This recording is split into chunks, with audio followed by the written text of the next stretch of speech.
Il est 8h moins le quart, l'invité de Première Édition. Bonjour Teddy Riner. Bonjour. Et merci d'être avec nous ce matin sur le plateau de Première Édition. Vous êtes invité aujourd'hui par Emmanuel Macron et par l'Élysée à l'occasion du 8e sommet de Choose France qui est organisé au château de Versailles. 200 dirigeants du monde entier sont attendus. Enfin, on attend surtout leur argent. C'est vous qui vous êtes proposé ou c'est l'Élysée qui est venu vous chercher? On m'a proposé et je trouve que c'est une noble cause parce qu'aujourd'hui, je crois que les Français sont prêts, surtout lorsqu'on voit ce qu'on a vécu cet été, l'engouement autour de ces Jeux Olympiques à un moment où c'était pas évident.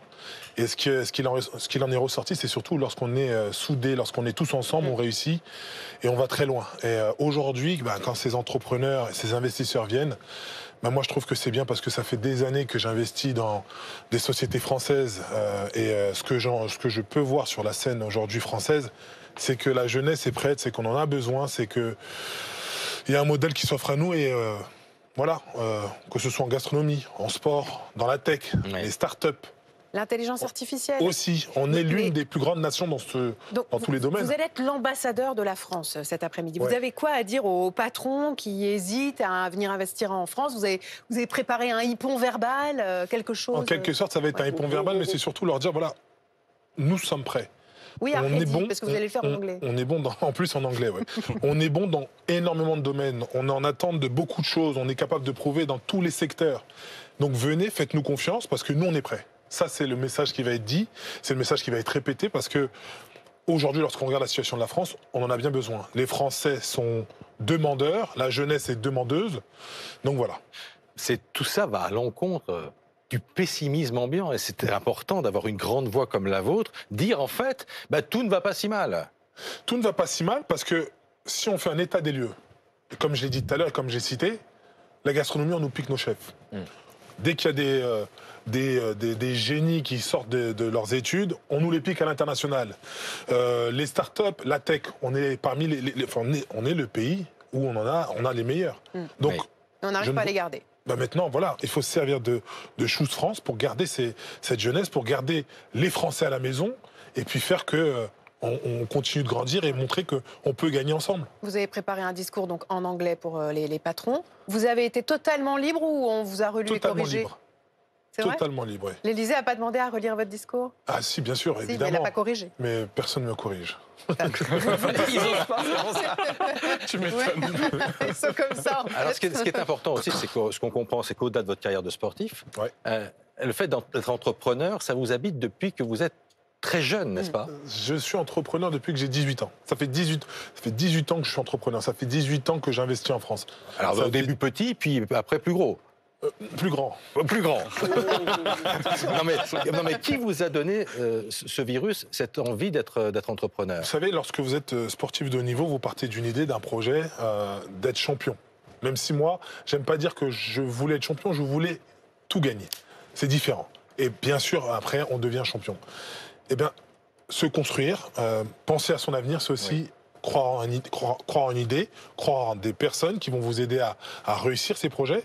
Et bien sûr, ça passe par, parfois, investir dans des sociétés, des fleurons français. Vous allez entendre bientôt, j'en parle pas pour l'instant, mais des sociétés qu'on essaie de redresser, des sociétés françaises qui ont toujours existé et auxquelles je crois. Donc, là, vous êtes sur une piste, là. Vous allez redresser une entreprise française? Oui, et puis je crois... Et vous voulez nous dire laquelle? Non, pour le moment, tant que les choses ne sont pas ficelées, ça ne sert à rien, mais vous en entendrez parler. Et puis, surtout, moi, je crois en la magie de la France, en notre triple A, voilà, j'ai envie de dire que...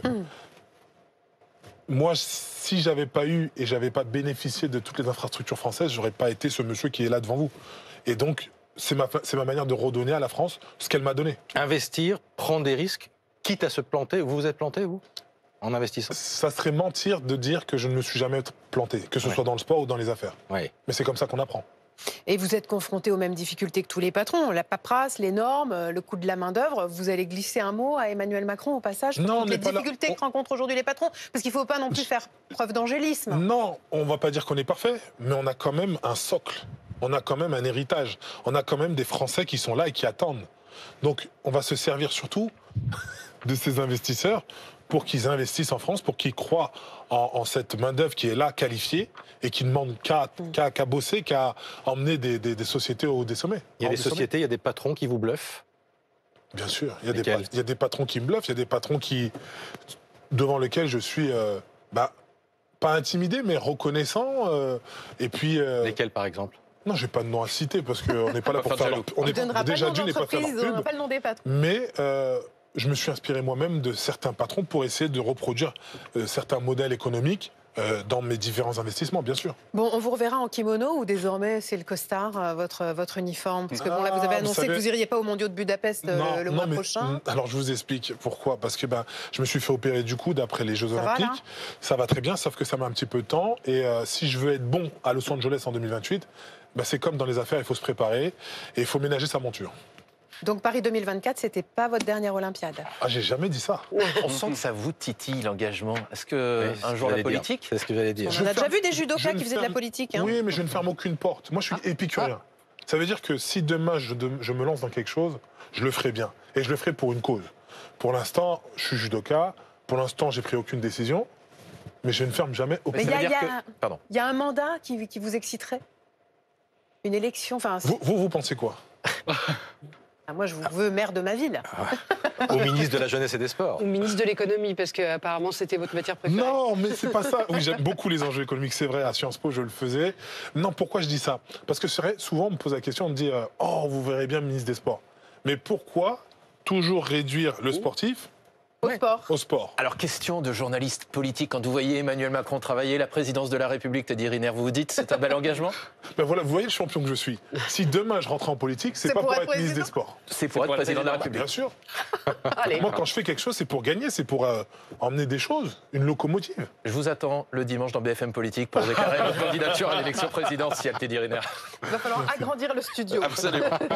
Merci infiniment. Merci. Voilà, on vous écoutera avec attention en anglais, donc tout à l'heure au sommet de Choose France sous les heures de Versailles. Merci beaucoup d'être venu nous voir ce matin sur le plateau de Première Édition.